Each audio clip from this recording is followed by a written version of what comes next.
He's starred in so many films and TV shows, travelled all over the world, written so many books about it too. But today, Michael Palin's releasing his latest book. It explores the life of his great Uncle Harry.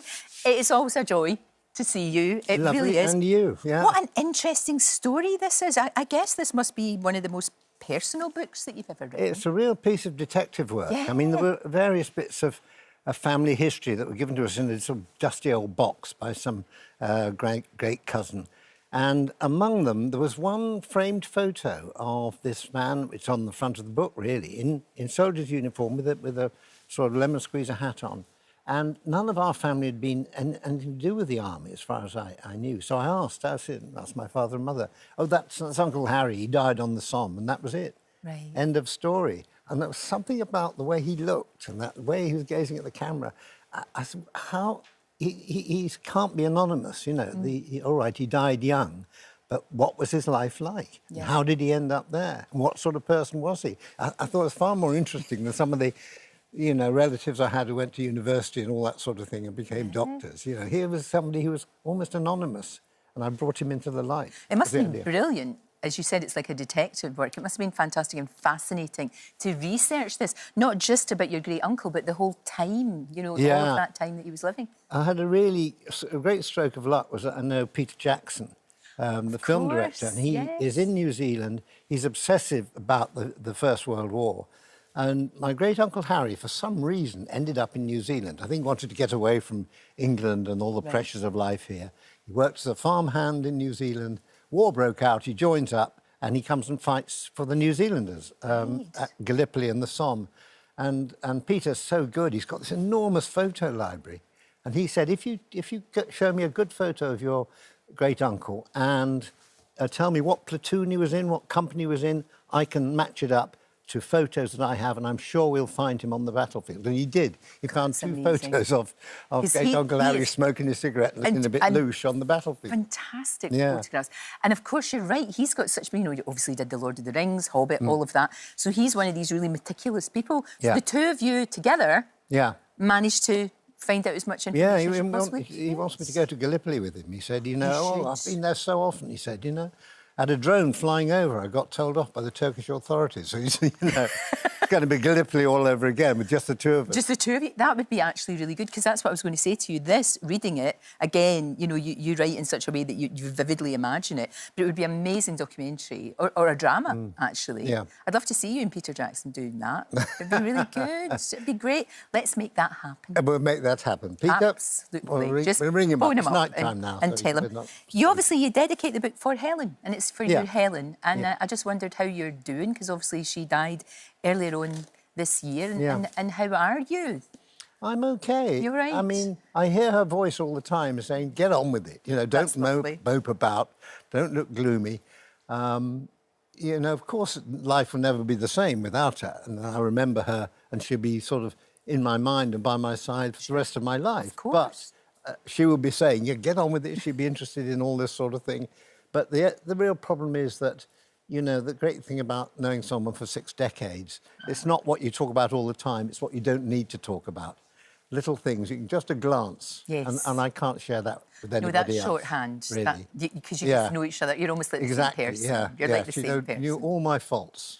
But but again, it's hard, isn't it? I suppose the grief is that kind of like almost the price you pay for having all those amazing years together. But it's brilliant that you can still hear her.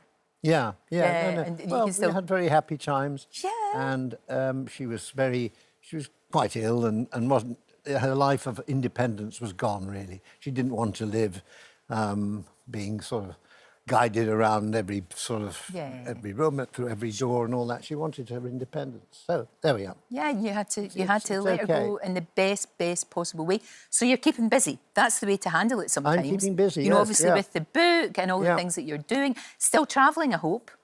I mean, I love travel, and I've been sort of tempted to travel, and it's all happening later in October, actually. I'm going to Africa Where are you going to do something. Well, I'm being told by the producer to say West Africa. Oh, right. Well, not that's the actual quite big. country, because we haven't got all the permissions yet. Right. And security is difficult and all that. But it'll be quite an adventurous journey. Be amazing. 3 weeks filming in October and November. Oh, that's brilliant. But get back on the road. I hope I'll be okay. You know? You will. They'll have You'll be to sort of fine. keep me I cannot believe you're 80 years old. It's ridiculous. Well. I mean, the energy that you've got, the passion you've got.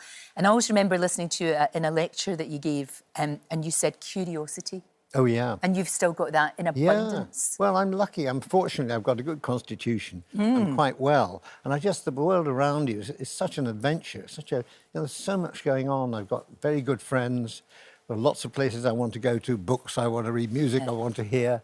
I've still got that curiosity, and I think that just keeps you going. Oh, no, absolutely. I mean, you've been everywhere. Is there anywhere you've not been? You've even been to North Korea, for goodness sake. I remember that documentary was brilliant. But it was such an insight, because we don't know anything very much about that country, and you sort of took us by the hand and told us. Well, the great moment in that was showing the girl, my guide, the fish-slapping dance from Monty Python. Yes, that's a great icebreaker. And she looked at this, and then she just cracked up as I was knocked into the canal with the fish by John Cleese.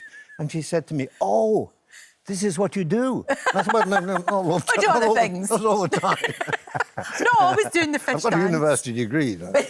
But that is a great icebreaker. And all of that, that whole body of work that you've done is really good. I always show people a picture of me and David Attenborough, and that opens doors like you wouldn't believe. Oh, yes. Especially in Africa, especially with any of the guys. They suddenly think, oh. Yes. It's like showing them a picture of God. You know, there's that island in the Pacific where he went to, and they came and collected him, and they carried his boat to the shore. I mean, they said David Attenborough, and they got actually the name wrong. They thought he was the Duke of Edinburgh, not David Attenborough. Oh, that's so sweet. Duke of Edinburgh was in that part of the world, was like a god figure. He was. So they got David along, and they were filming there, and so wonderful pictures. He showed me them himself, actually.